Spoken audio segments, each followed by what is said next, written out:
I grew up in a small town where everyone knew each other, the kind of place where gossip travels faster than the mail, and where Halloween was one of the few nights the whole community came alive.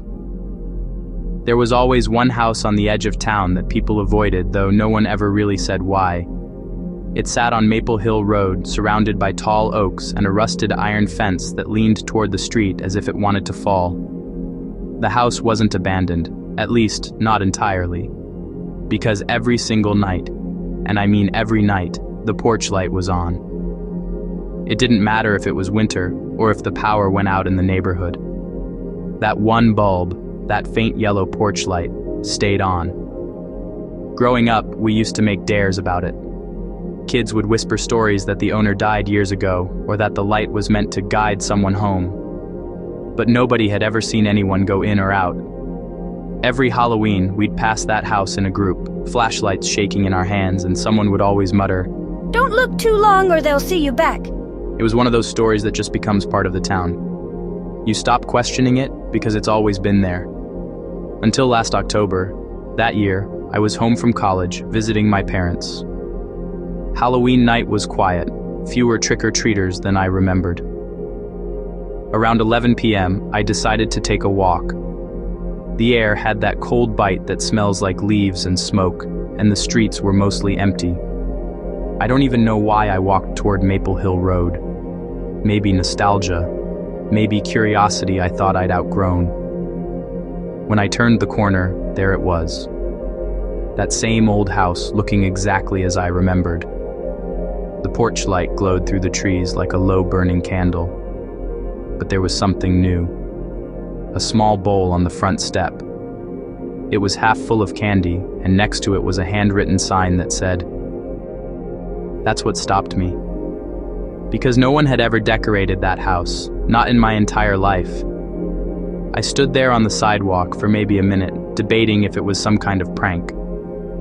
Then a breeze passed, cold enough to make the porch chains swing slightly, though there was no wind anywhere else. I stepped forward, just a few feet. The gravel crunched under my shoes, echoing louder than it should have. Up close, the house looked worse. Paint peeling in strips, porch boards warped, spiderwebs thick in the corners. And then I noticed it. The door was open, just a crack. I don't know what made me do it. Maybe it was that strange stillness. Maybe I wanted to prove to myself that all those childhood rumors were nonsense. I reached out and pushed the door gently. It creaked open without resistance. The smell hit me first, something old and sweet, like spoiled fruit.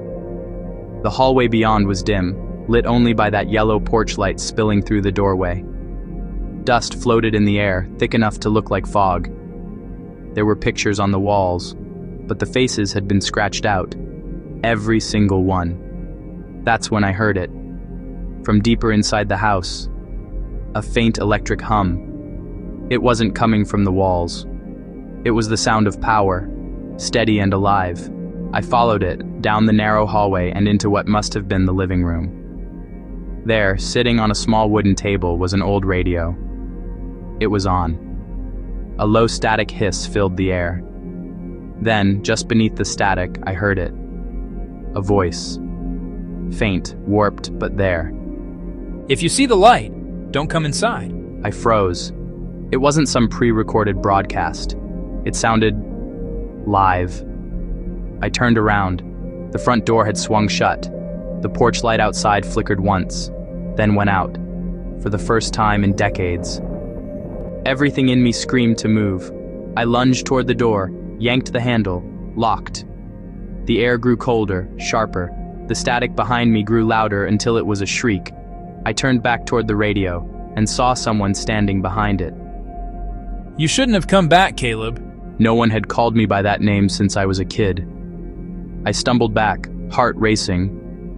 The figure turned, slowly, and I saw that its face was pale, stretched too tight, with eyes that glowed faintly like the porch light. It stepped toward me, and that faint electric hum returned, louder, pulsing, filling my head. Then, everything went dark. I woke up outside, flat on my back in the yard, gasping for air. The porch light was back on, shining steady as ever. The door was closed. No sign of the bowl, no sign of the figure, nothing. I ran home. I didn't look back once. The next morning, I told my parents what happened. They stared at me like I'd gone insane. Then my mom said something that made my blood turn cold. Honey, that house burned down 15 years ago. I told her that wasn't possible. I'd seen it, I'd gone inside. But she shook her head and showed me a picture from her phone. An empty lot, just a broken fence and a single metal pole where the porch light used to be. That night, I drove past the spot again, needing to see it for myself. And there it was, the empty lot, nothing there, except a faint yellow glow, hovering just above the ground. The porch light, still on.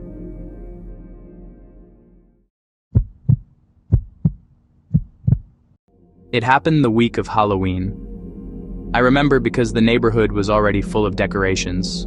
Fake cobwebs, plastic skeletons, motion sensor ghosts that screamed when you walked by. But that night, none of it felt like decoration anymore.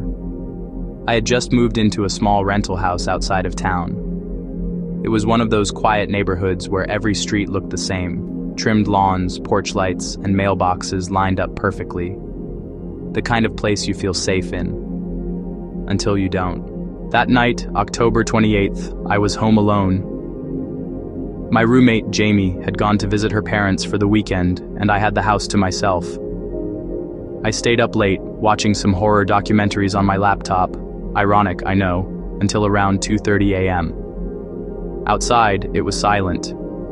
No wind, no traffic, just that kind of dead quiet that presses against your ears. Then came the knock. 3 soft taps on the front door. Knock. Knock. Knock. At first, I thought maybe a drunk neighbor was lost. It wouldn't be the first time someone had mistaken our house for another. But when I looked out the front window, the street was empty. The porch light glowed faintly through the fog. Nothing moved. I waited. Another knock came. This time, slower, heavier, like someone pressing their knuckles against the wood, listening. I didn't answer. I just stood there, barely breathing. Then my phone buzzed. It was a text from Jamie. I typed back, "Yeah, why?" She replied instantly. My stomach dropped. The message had been sent just seconds before the knock here. It could have been a coincidence. Right? I turned off my living room light, hoping whoever was outside would think no one was home. I peeked through the side curtain. Nothing. Just the fog and our empty front yard. Then, out of the corner of my eye, I saw something. A figure standing across the street near the lamppost. Still. Too still. It looked like someone wearing a long coat and something over their face. Maybe a mask. I couldn't make out details, but they weren't moving. Just standing there, facing my house. I stepped back from the window. My heart was pounding so loud it felt like it filled the room. I double-checked the front door lock. Then I went upstairs, hoping the figure would get bored and leave. A few minutes later, I heard it again. Knock, knock, knock. This time, on the back door. I froze. The back door led straight into the kitchen, which was at the other end of the house. There was no way someone could have gotten back there without crossing the yard. I grabbed a kitchen knife, my hands shaking, and stood behind the counter. No movement. No sound. Then, my phone buzzed again. Jamie had sent another message. "Did you hear it again?" I texted back. "What do you mean?" She wrote, "Someone's knocking on all the houses. Mom says she saw a man wearing a plastic mask. Police are out, but haven't caught him." At that exact second, my power went out. Everything went black. I heard footsteps on the porch, slow, deliberate. Then, something scraped along the door, like fingernails dragging across wood. I could hear breathing. Not from me, from the other side. I didn't move, didn't even blink. Then a whisper, soft, almost gentle, trick or treat. I ran.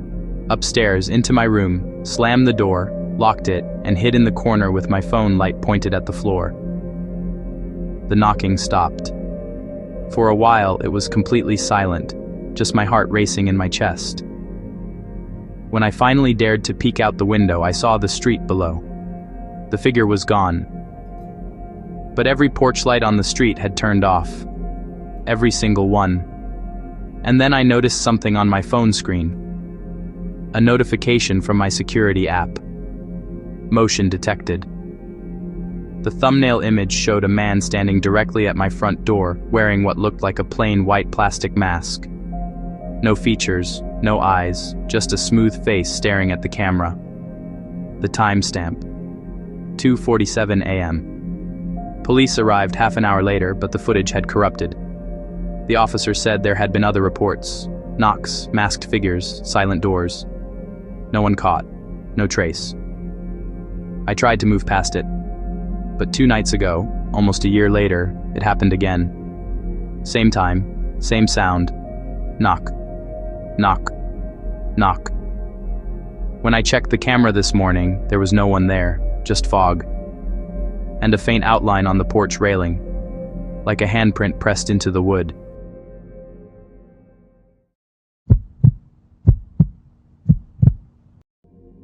Halloween in our town was always something simple. Not flashy, not wild, just families, porch lights, and kids running around with pumpkin buckets full of candy. We lived in a quiet suburb in southern Japan, a place where everyone knew each other by name. My daughter Hana was 6 that year, small, cheerful, the kind of kid who said thank you even when she was scared. It was her first Halloween going door to door. My wife had spent all afternoon helping her into a little orange witch costume. She looked so proud when she held up her candy bag and said, "I'm ready." We set out just after sunset. The air was cool, full of the smell of roasted chestnuts and leaves. Neighbors had candles inside paper lanterns, and the older kids were laughing, daring each other to visit the haunted house at the end of the street, an old dark home that had been empty for years. Hana wasn't interested in that. She just wanted candy. We went house to house, smiling, chatting, collecting treats, chocolate bars, lollipops, wrapped cookies. Everything felt safe, ordinary, until the last house. It was small and quiet, tucked behind a row of maple trees. There were no decorations, no lights. But when Hana saw a faint orange glow inside, she tugged my sleeve. Daddy, they're still awake. Can I try? I hesitated. We had enough candy. I was ready to go home, but I didn't want to ruin her excitement. So I said, "Just one more, okay?" We walked up the narrow path. The air felt colder there, as if the trees themselves were holding their breath. Hana knocked gently. After a few seconds, the door opened, just a crack. An old woman stood there, face half hidden by shadow. Her eyes looked tired, but her smile was soft. "Oh, trick or treat," she whispered. "How lovely." She reached out a wrinkled hand and dropped something into Hana's bucket.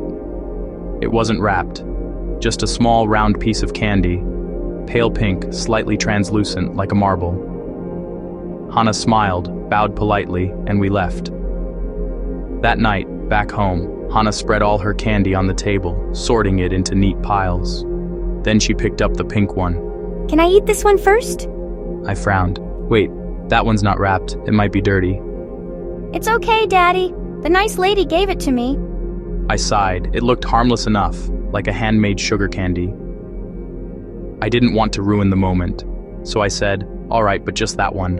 She popped it into her mouth, smiled, and froze. Her eyes went wide. She didn't make a sound, just stared ahead, lips trembling. "Hannah? What's wrong?" She started crying, then screaming. Her small hands clutched her throat. I panicked, tried to help her, to make her spit it out, but she was choking, gasping, body shaking.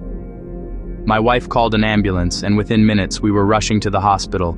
By the time we got there, she had stopped breathing. They said it wasn't choking. It was poisoning. A mild paralytic compound, the doctor said. Something used in old medications decades ago. Not fatal in small doses, but dangerous for children. When they tested the candy, they found traces of it inside. The next day, I went back to that house, but when I got there, it was empty. No lights, no sound. The door was locked, windows covered in dust. Are you looking for someone? I told him about the old woman, the one who gave Hannah candy.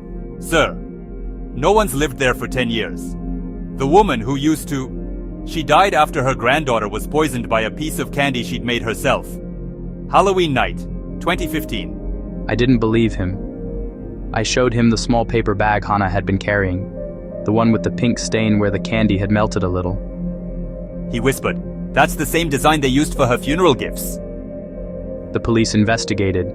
They found nothing. No fingerprints, no evidence anyone had been inside the house. But a few days later, one of the officers called me privately. He said, "We checked the candy again. The compound wasn't from this decade. It's the same type used in the 2015 case. The exact same chemical signature." Then he added quietly, "And there were faint fingerprints on the candy, child-sized."